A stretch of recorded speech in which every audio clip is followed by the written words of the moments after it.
Hey, so just what is it like, South Florida, being here, having this fight here at Hard Rock, and I know Robbie Lawler was in your corner. That was pretty cool. Just talk about that and just going in there and getting a victory.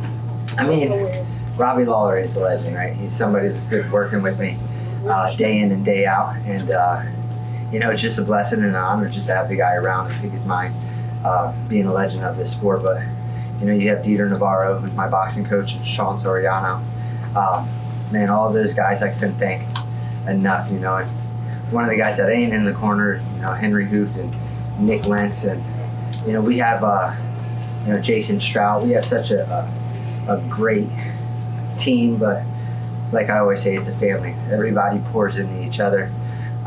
So we have a great atmosphere, and just being able to fight here at home, 20 minutes away from Kill Cliff Fight Club, means everything.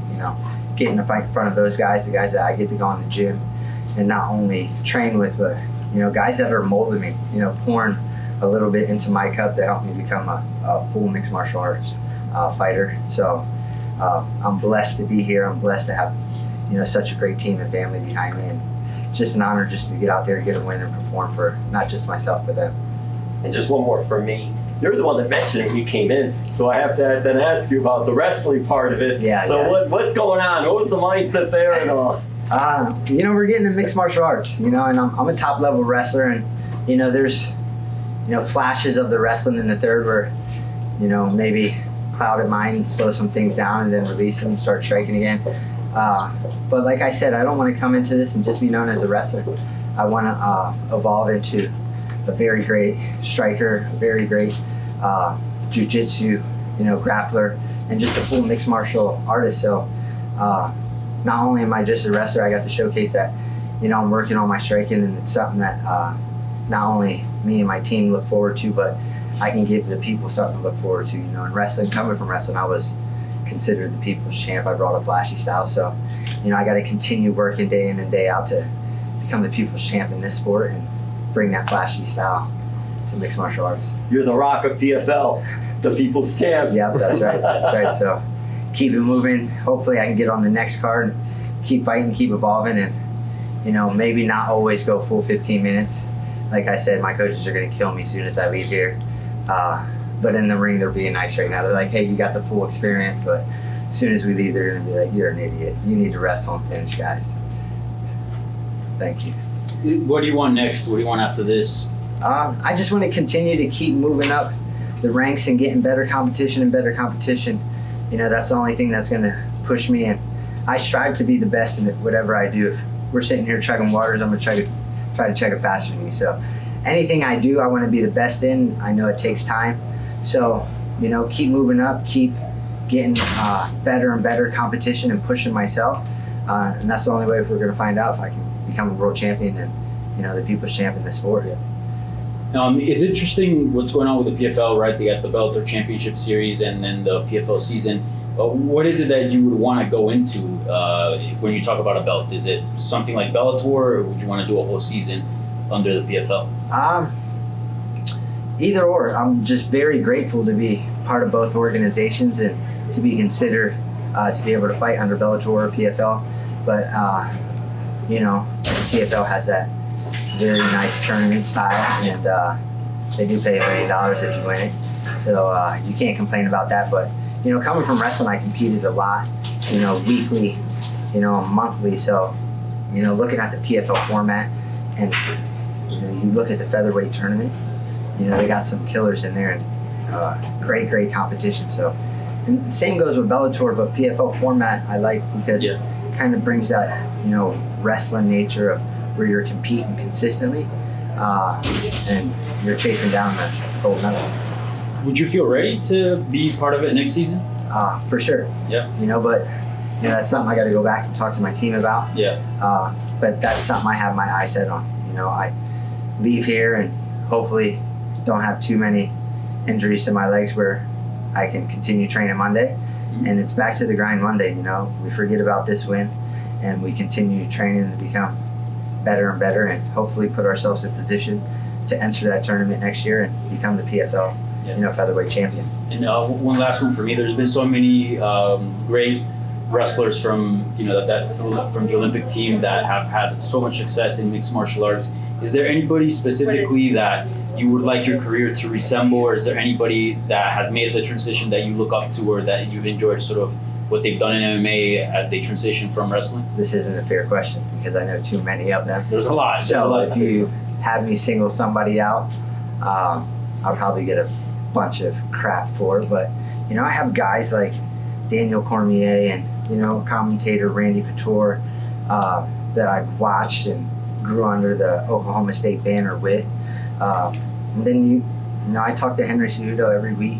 Another guy that's in my corner that I'm very close with.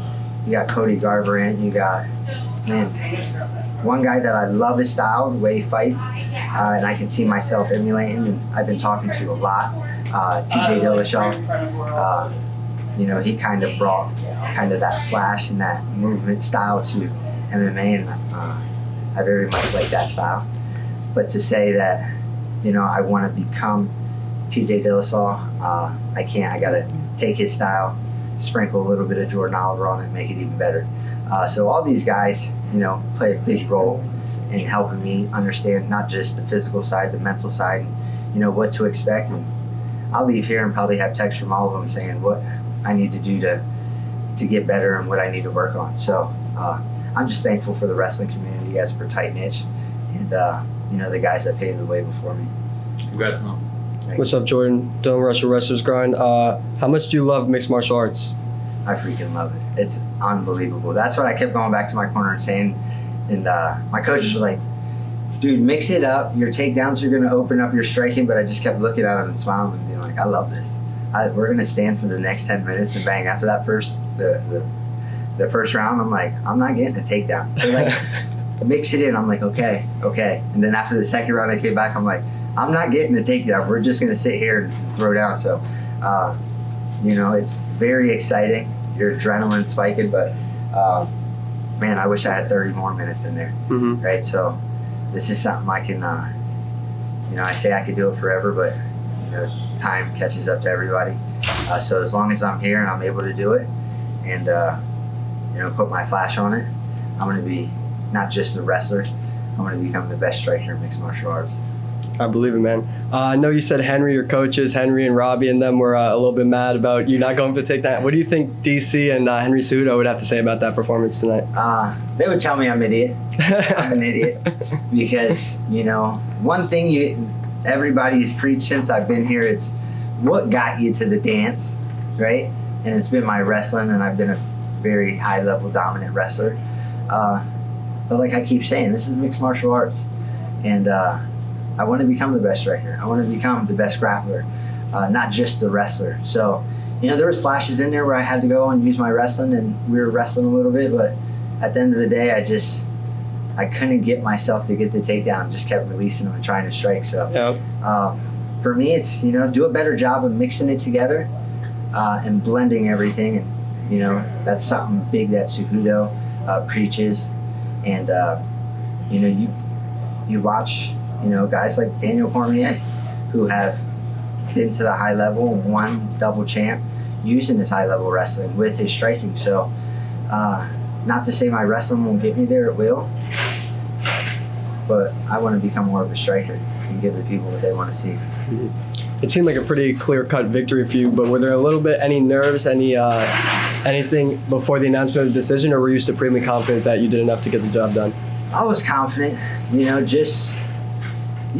you're never fully 100% confident when you leave it up to the judges. I know that from wrestling, right? And when refs get matches, everybody has a different opinion and sees things differently. So, there was a point where I was sitting there in the center like, what did you do? You could have just dominated using your wrestling, but I'm very happy that I got the experience and just, get myself in there, get the time,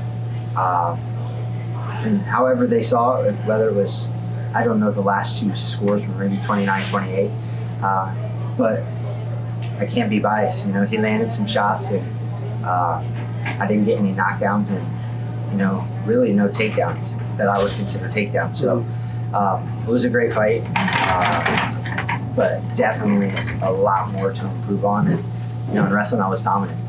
I want to continue to be dominant in this. Definitely.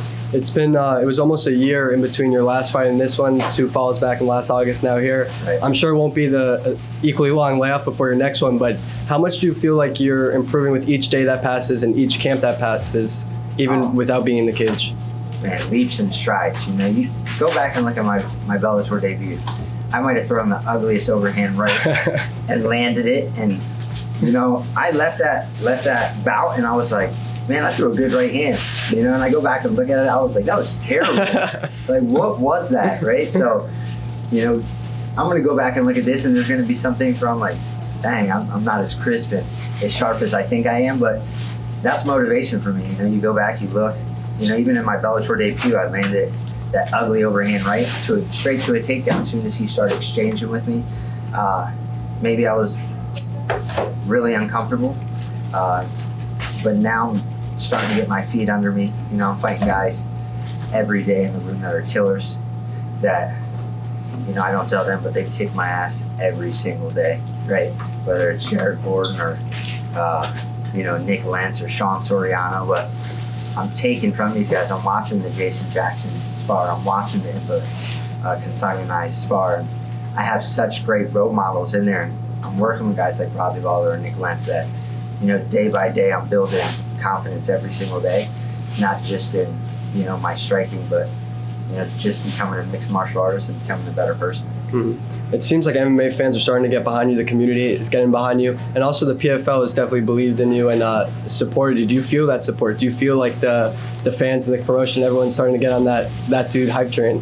Hopefully I can get even more behind that dude hype train. But, little by little, I'll keep winning their hearts over and keep putting on performances. And hopefully next time I step out, I can put somebody out cold, get a KO, and mix everything else a little bit together. But, like I said, it's my job to go out there and give the fans what they want, but also, expect from myself to keep performing better and getting better and, chasing down KOs and spectacular submissions and what people want to see, not just hugging and holding people, right? Mm-hmm. So now, of course, you're representing the MMA community, and you spoke a little bit about this, but what does it mean to you to represent the wrestling community within the realm of mixed martial arts and show that you conquered that sport, now you're here to conquer this one? It's everything, right?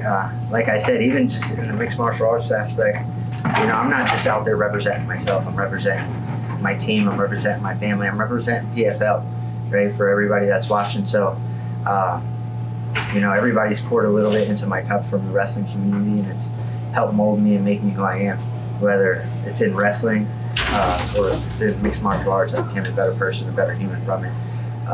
And the love and support that I get from the wrestling community, it's only right that I can give back to them, and I made your way by becoming an MMA world champion. Thank you, man. Congrats. Thank you. George, just one from me. So you mentioned probably your team getting on your case a little bit about deviating from the game plan, but you had a very dominant win tonight. I wonder, when you go back there, is there anything deviating from that game plan? What is the conversation like to where you say, well, I did deviate from it, but look at the result? Is there any type of back and forth there, or is it mostly just, all right, I'll wrestle next time? I mean, what do you go back and what do you say to your guys? Not everything goes as planned, right?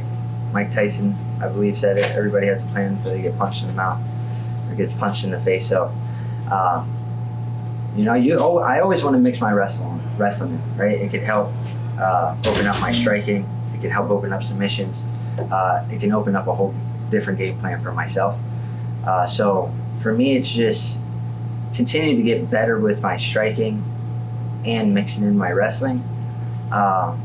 But I love it. I love everything about it. I got to stand for 15 minutes and throw down, not really use any wrestling. So that's a win for me, and something I can go back and look at to see where my takedowns were, where I could have capitalized and use my takedowns a little bit more. And also, obviously, I need to develop all my power because I'm not putting people down just yet. So it's back to the drawing board on Monday, and I guarantee there'll be 2 pages long from Henry Hooft, Robbie, and all those guys telling me what I need to do, and maybe a little bit more strict regimen on putting together a better game plan. But like I said, I really liked it just because even though there was no wrestling, no takedowns, I stayed calm and collected. and whatever was presented in front of me, I took, and I didn't get overzealous. I didn't chase anything down and put myself in too bad of any positions to where he could capitalize and really put me in any danger. Appreciate you. Thank you.